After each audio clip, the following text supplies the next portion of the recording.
late, but they're done. Excellent. Thank you again to Haring and Viken and Andrea and Tim and Aram and Tempestt and Johanna. Thank you all for your time. Oh, yes, please. Pause. Of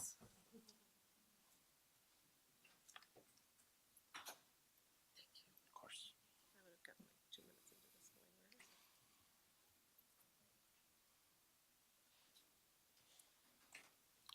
Where is it? There it is. Woohoo! Excellent. My name is Heather Pontonio, and I have the honor of being the Senior Program Director at the Emily Hall Tremaine Foundation. I arrived at the foundation about 7 years ago, and almost from my first meeting with the art committee was challenged and constantly, in a very inquisitive and smart way, being asked, is the exhibition award and the work we're doing for curators impacting the work of curators? Is it relevant, and are we filling a need in our community and in the work being done all across the United States, not just in the major cities? That was the start of a 7-year journey that we've had that encouraged us to continue to evolve the exhibition award, to think about the restrictions and the framework of our program, and was it inviting, was it inclusive, and where were we going? But it wasn't until we got to the 20th anniversary, as we were approaching 2018, that we stopped and said, this is the moment. This is the time for us to take a look back and say, are we doing what we want to be doing? Are we exploring and pushing the bounds, moving forward? And that has led us to the point of being able to announce today, for the first time, that we are now looking at a full portfolio of programs to celebrate curators on the cusp. Well, Michelle's going to clap because we all should. So this journey began about 18 months ago when we started to think about how we were going to celebrate the 20th anniversary of the award. And that is, as Michelle stated at the beginning, we launched into the exhibitions on the Cusp in that project. Earlier in this program, Michelle mentioned Margot and Chad, who had really laid the groundwork for the look of this program. But what we didn't mention at that point was Debbie Labitz, who's also here tonight, who really spearheaded all of the work behind the content you find on this site. She tirelessly worked with every contributor, with every theme, making sure it was woven across all the work that was being done. And whether she knows it or not in all this work, it really impacted our work as a foundation when we were exploring what we were doing going forward. So at Exhibitions on the Cusp, we launched this in 2017 in October with a focus group at Hunter College that a number of you in the room were at. And at that point, we were really asking, were the themes that we saw in the exhibition award still relevant today? And with a resounding yes, aside from a few changes in some of the language being used, we had the groundwork for how we were going to move forward with Exhibitions on the Cusp. And as we jumped into that, we realized that this work was more than just about exhibitions. It was actually about a whole program and looking at how everything that we were talking about within this really is sitting on the cusp. So over the course of 2018, our art committee tirelessly met a number of times and went on a learning journey where we spoke with curators across the country. We interviewed, surveyed, video chatted, dug into old feedback from the exhibition award as we reached out to every past recipient right after they received the award to ask about the process, to ask where it was working or where improvements could have been made. And from that, key themes kept bubbling up that helped lead to us into our new approach. And those themes are around what curators face, what the emerging trends are in the field, and what curators actually want. So these pieces together all brought us to a point that we are now able to say that we have 3 buckets of focus, of awareness and social discourse, of peer networks, and innovation and flexibility that have led us to a brand new approach in our work where we will be continuing the exhibition award, and as of Monday it will be live on our website for applications, but that is shifting to a 3-year cycle, which allows us to begin a whole new portfolio of support under the theme of practice on the cusp. In the exhibition award, We have been honoring one exhibition over the past cycle, and we're going to continue with one so that we can also start with 2 research grants. And this is from lots of feedback in the field that we want to hear those wild proposals, as Andrea mentioned, but sometimes the wild proposals aren't quite ready for the award yet. And so we want to be supporting those curators who have ideas that they want to further explore. Online through this process, you will be able to apply for the exhibition award and check a box saying, I also want to be considered for research if this award is not feasible at this point for me. Or you could just apply for the research award. It is not required that you have to apply for the full exhibition to do it. They kind of are standalone, but we're trying to be as streamlined as possible in how we reach out with that support. I want to go back for a moment as I jump into this and note that how many pieces of what the curators all up here in their presentations did tonight is they kind of led us into this whole spectrum of how we're supporting curators through the award itself. We are still funding the core exhibition and its publication, as Johanna mentioned how important the publications are across the field. We are also continuing our support for living artists. As you see on our wall, we've had over 650 artists who have been supported through this grant program to date. In part, we provide an additional up to $10,000 to the exhibition to pay artists whose existing work is being used in the show because we value the work of artists in our community. We have also evolved 2 of the components of the award, and the enhanced engagement was originally videography, but we've decided to expand that to what we heard from curators about the need for access and accessibility, for engaging online differently, for potentially more engaging websites, potentially 3D viewing of exhibitions for those who can't make it to the venue. So trying to be a little bit more encompassing to what curators are contemplating, considering, and trying to do. We've also evolved the travel grant to a post-opportunity fund.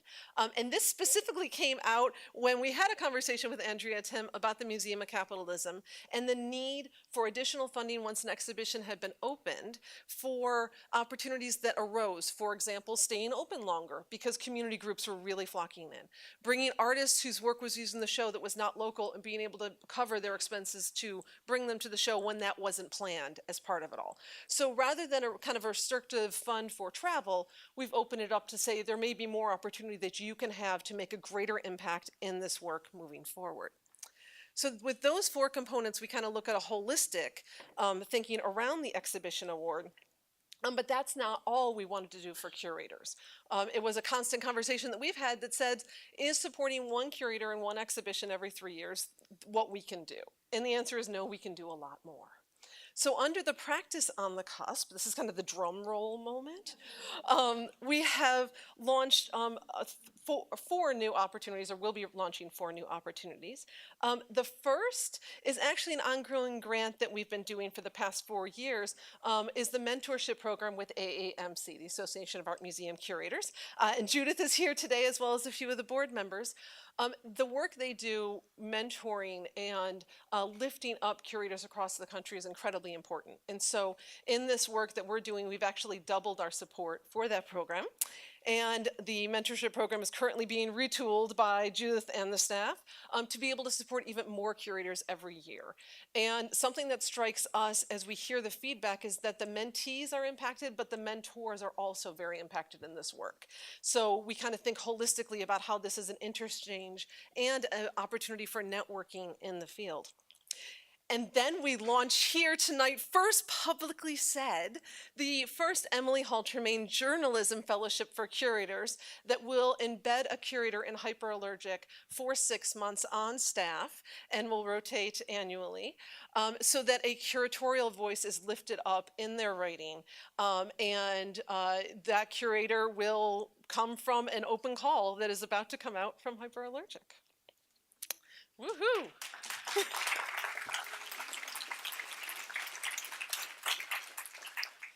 And then finally, in the spring, we will be announcing 2 new grant programs, or launching them on our website, that provide opportunities to submit an LOI around innovation grants and peer network grants. And those will really look at essentially innovation, things we don't know yet. we don't have a clue where curators are thinking in some ways, so we want to provide an opportunity for curators to come to us and say, here's some great ideas, and hopefully we can support some of those. And then also more opportunities across the country at forums and other gatherings where curators can be brought together to have that discourse, have that conversation, and build up their networking and peer conversations. So collectively, those 4 new programs fall under our practice on the cusp. And in this whole bucket, as we look at this, we hope that as a foundation, these programs allow us to partner more with curators and museums across the country and continue to advance curatorial practice and encourage the support of more curators who are working on the cusp. Thank you.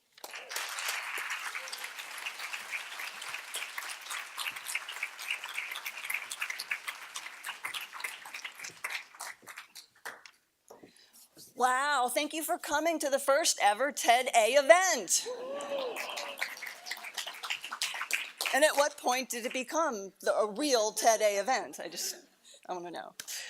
I also want to say, we've been doing a lot of tying the past to the present, and I wanted to talk about the importance of archives, and I just have to mention the Emily Hall Tremaine papers that are at the Smithsonian American Archives for American Art Archives. And we just recently learned a fun fact that they are among the top 10 in all of those archives that get asked for demand on digitization. And so people are coming to the archive. It still represents sort of the embodiment of contemporary art and artists. So if you haven't visited, we're going to see if we can't get it online soon. And then I wanted to say sort of the future, 650 artists. This is all about curatorial practice, but it also includes the artist. And one of the other things that we work on through Heather's leadership is Artists Thrive. And how do we change conditions so all artists can thrive? So look that up online too. Then I wanted to acknowledge Heather, and this is where I get emotional because her leadership is just outstanding. I think we should rename you the program curator. This is truly what you are, and you're brilliant at it, and you have extraordinary skills, and no one else executes an event like Heather.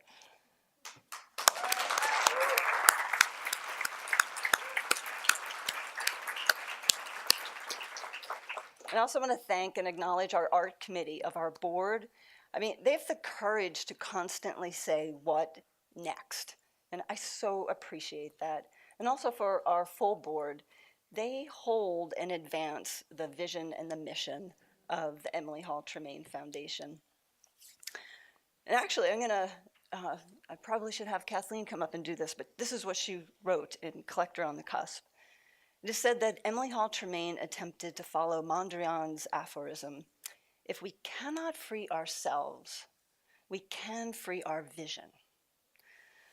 So let's channel Ben, let's break some rules, let's claim our interdependence, and let's engage and learn with each other and continue the social discourse, especially about the role of curators and each of us in freeing our vision. And with that, we would love to invite you to a reception in the Sky Room to continue this discourse. And thank you again to Viken and Haring and Aram and Tempestt and Andrea and Tim and Johanna. All thanks.